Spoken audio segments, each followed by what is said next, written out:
आप सभी जानते हैं हमारे बच्चों में जो शुरुआत से ये आज प्रेशर, स्ट्रेस या एंजाइटी बनना शुरू हुई है, ये हमारे बच्चों के फ्यूचर के लिए ठीक तो बिल्कुल भी नहीं है।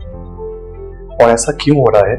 यदि हम कंक्लूसिव बात करें तो रिसर्च बताती है इसके मुख्य रूप से 3 कारण हैं। सबसे पहला कारण है बच्चों में बनने वाला एकेडमिक प्रेशर। हम समझते हैं ये बच्चों में एकेडमिक प्रेशर क्या है और ये क्यों बन रहा है। मोस्टली हम पेरेंट्स आते हैं कि हमारे बच्चों को 12th के बाद इंडिया में मुख्य रूप से 3-4 तरह के एग्जाम होते हैं। एक IIT JEE मेंस एग्जाम होता है, नेट का एग्जाम होता है, ग्लैट का एग्जाम होता है, CUT का एग्जाम होता है। इन चारों एग्जामों के अंदर जो सीट लिमिटेड होती है, या भी कह सकते हैं कि एक सीट पे 10 से लेकर 40 बच्चे तक उस एग्जाम में बैठते हैं। आप सोचिए एक एग्जामिनर के माध्यम से किसी भी वेन्यू पर एक म्यूजिकल चेयर जो हम गेम खेल रहे हैं और म्यूजिकल चेयर गेम हो रहा है और वहाँ पर सिर्फ एक चेयर लगी हुई है और उस एक चेयर के लिए हम 40 लोग चारों तरफ उस पर दौड़ रहे हैं। तो सोचिए चेयर पर तो एक ही जगह बैठना हो रहा है। हमारे बच्चों के ऊपर ये प्रेशर म्यूजिकल चेयर का क्लास 6, 7, 8 से बनना शुरू हो चुका है। ऐसा बिल्कुल भी नहीं है। उस म्यूजिकल चेयर के अलावा कॉम्पिटिटिव एग्जाम के अलावा भी बच्चों के पास बहुत सारे ऑप्शंस होते हैं जो आने वाले वीडियो में मैं आपके साथ शेयर करूंगा। तो उस एकेडमिक प्रेशर को हम बच्चों पर ना बनने दें और इसके बारे में अभी हमारी केंद्र सरकार ने फरवरी 24 में एक बहुत स्ट्रॉन्ग गाइडेंस निकाली है। इसमें साफ लिखा हुआ है कि क्लास 10 तक के बच्चों को कोचिंग क्लास में जाना ही नहीं है। बच्चों को स्कूल के अंदर होने वाली डिफरेंट एक्टिविटीज के अंदर पार्टिसिपेट कराना बहुत जरूरी है।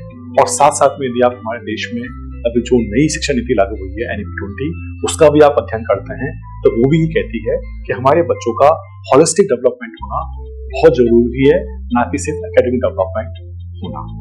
इसका दूसरा सबसे मेन कारण है एकेडमिक प्रेशर के बाद वो है स्कूल में मिलने वाला एनवायरनमेंट। तो कहीं ना कहीं देखने में आता है कि विगत कुछ सालों के अंदर हमारे बच्चों का जो स्कूल एनवायरनमेंट हुआ करता था, आजकल वो कोचिंग क्लास एनवायरनमेंट में बदल चुका है। अब एक कोचिंग क्लास एनवायरनमेंट क्या होता है, हम सभी की बात नहीं कर रहे हैं। अक्सर क्या होता है कि बच्चों को सीधा आते ही बच्चे अपना एक बैग लेते हैं, क्लास में पहुंचते हैं और आते ही बच्चों को क्लासेस पढ़ाना शुरू कर दिए जाते हैं। ना कोई असेंबली होती है, ना कोई एक्टिविटीज होती है, ना बच्चों का स्पोर्ट्स हो पाता है और ना कुछ और चीज हो पाती है। ये बच्चों की लर्निंग के लिए बहुत आवश्यक है। और फिर उस एकेडमिक्स के बाद बच्चों के बहुत फ्रिक्वेंट टेस्ट होते हैं। उस टेस्ट में बच्चों की रिपोर्ट्स डिस्प्ले की जाती है। उससे म्यूजिकल चेयर में 3-4 बच्चे ठीक कर लेते हैं, लेकिन बाकी बच्चों पे अननेसेसरी का एक प्रेशर बनता है जो कि वहाँ ठीक नहीं है। तो इस प्रेशर को हमें समझना पड़ेगा और उसको दूर करने के लिए बच्चों के साथ हमें स्कूल एनवायरनमेंट को कोचिंग एनवायरनमेंट से स्कूल एनवायरनमेंट तरफ हमें लाना पड़ेगा। आप एक एग्जांपल लीजिए इसको समझने के लिए। ऐसे हम लोगों का एक साल भर होता है। यदि हमसे कोई कहे कि इस साल ना तो कोई दिवाली का फेस्टिवल आएगा, ना कोई होली का फेस्टिवल आएगा, ना कोई रक्षाबंधन का फेस्टिवल आएगा, ना कोई रामनवमी आएगी, ना हमारी नवरात्रास आएंगे, ऐसा कोई फंक्शन नहीं होगा। सिर्फ आपको कहाँ भी काम करना है अपने बिजनेस में या नौकरी में, तो सोचिएगा आपको कैसा फील होगा। और साथ साथ में ये भी कह दिया जाए आपको कि ना कोई बर्थडे पार्टी होगी, ना कोई शादी होगी, पूछिए आपका जीवन कैसा होगा। ऐसा ही बच्चों के साथ एक कोचिंग क्लास एनवायरनमेंट में होता है। सिर्फ बच्चों को पढ़ाया जाता है, टेस्ट दिए जाते हैं, इतना प्रेशर क्रिएट कर दिया जाता है कि बच्चे के माइंड में स्ट्रेस और प्रेशर एक घर बना देता है, जो कि बहुत लंबे समय तक उनके जीवन में निकल नहीं पाता है। हमें इस एनवायरनमेंट को समझना पड़ेगा और उसको ठीक करना हमारे बच्चों के हेल्थ के लिए, मेंटल हेल्थ के लिए बहुत बहुत आवश्यक है। और तीसरा और सबसे इंपॉर्टेंट जो रीजन है वो है फैमिली एनवायरनमेंट, होम एनवायरनमेंट। जब वो बच्चा स्कूल से अपने घर पहुंचता है, जो कि आप जानते हैं बच्चों का 60-70% टाइम बच्चों घर पे स्पेंड होता है।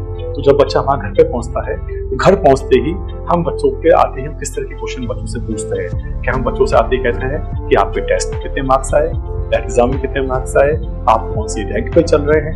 हमेशा सिर्फ पढ़ाई की बात की जाती है तो बच्चा कहीं ना कहीं अपने ऊपर एक दबाव महसूस करता है, एक तनाव महसूस करता है, जिसको बच्चा आपसे कह नहीं पाता है। और लॉन्ग टर्म में आके ये दबाव और स्ट्रेस, एंजाइटी बढ़ जाते हैं और बच्चा डिप्रेशन की ओर आगे बढ़ जाता है। हमें सोचना चाहिए कि घर पे बच्चों को हम ऐसा एनवायरनमेंट दें, एक पॉजिटिव, एक हैप्पीनेस एनवायरनमेंट दें कि जो बच्चा पढ़ाई में अच्छा कर रहा है वो बच्चा अच्छा करे और जो नहीं कर पा रहा है उनके टीचर से मिलकर उसकी इम्प्रूवमेंट किया जाए। लेकिन साथ साथ में बच्चों के अंदर human values, moral values, happiness value भी साथ साथ में आ रही कि नहीं आ रही। आपको पूछना चाहिए बच्चों से, आज आपने क्लास में नया क्या सीखा, आज आपने स्कूल में नया क्या देखा, जब आप आज स्कूल से घर आ रहे थे तो क्या कोई नई घटना या नई बात आप सीख पाए, आज आपने किसी की मदद करी या किसी की मदद आपने दी।